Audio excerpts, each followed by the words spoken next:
Hola a todos. La lección de hoy es el imperfecto, y ahora a ver cómo conjugamos los verbos en imperfecto. A ver, verbos con terminación ar, como por ejemplo bailar. La raíz es bail y sigue la fijo. Y se convierte en bailaba. Bailabas. Bailaba.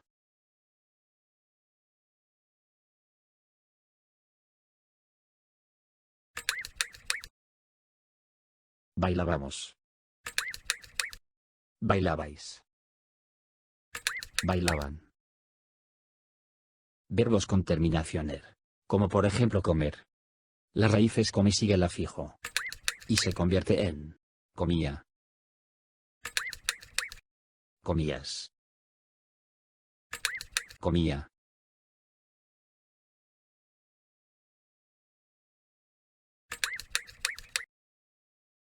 Comíamos. Comíais. Comían. Verbos con terminación ir, como por ejemplo vivir. La raíz es vive y sigue la fijo, y se convierte en vivía. Vivías. Vivía.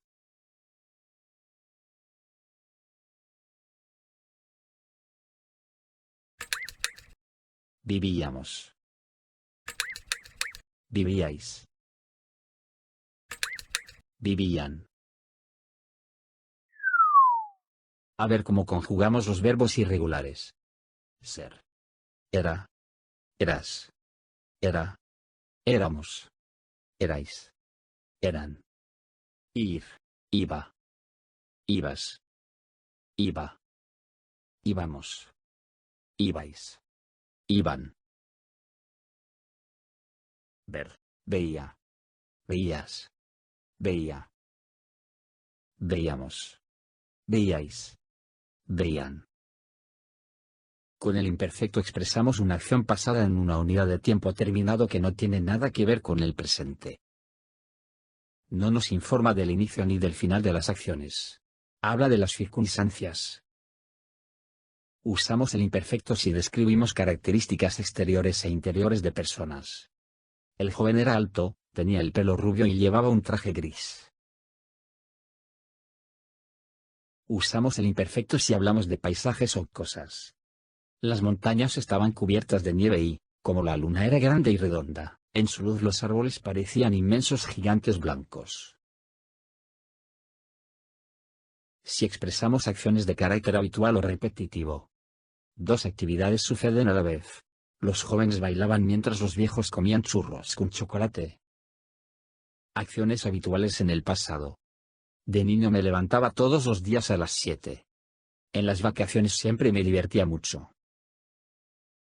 Si quieres hablar con cortesía. ¿Qué deseaba? Quería un sombrero. Los siguientes adverbios de tiempo se usan en imperfecto, a menudo, a veces. Antes, en mi niñez, infancia, con frecuencia, de pequeño. De vez en cuando. Normalmente. Por lo general.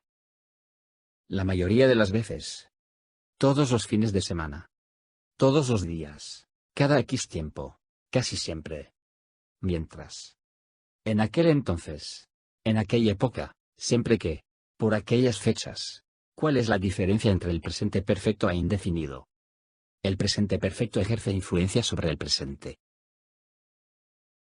Y se refiere a una temporada la cual sigue durando en el presente. Por fin hemos hecho la presentación. Esta semana hemos trabajado mucho pero ha valido la pena. Con el indefinido expresamos que algo ya se terminó. No tiene nada que ver con el presente.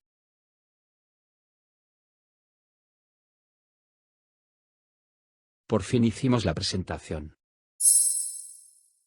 Sí, toda la semana trabajamos muy duro pero valió la pena.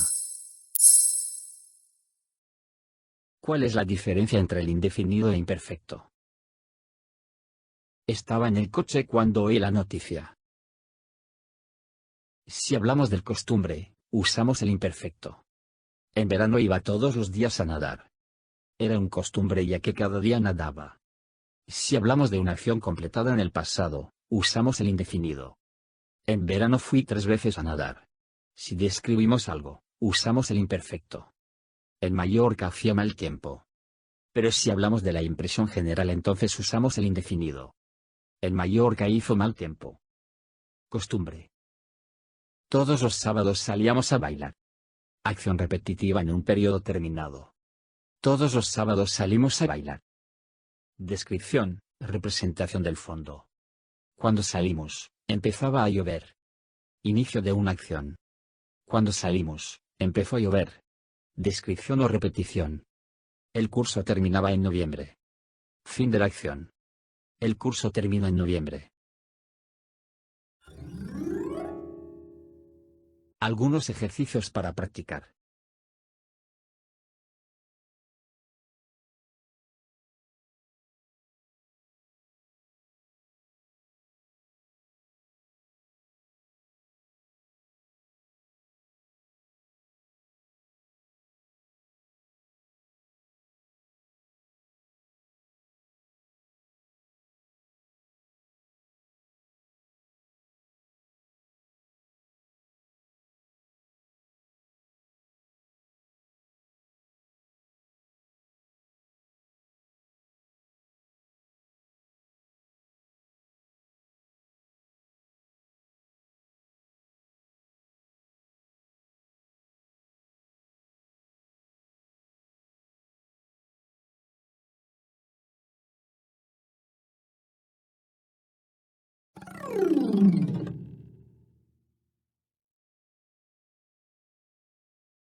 Si tienes alguna duda, escríbela. Practica desde el siguiente libro de trabajo en el que encontrarás ejercicios de prueba. Gracias por su atención. Nos vemos en el siguiente video. No se olvide de suscribirse, escribir comentarios.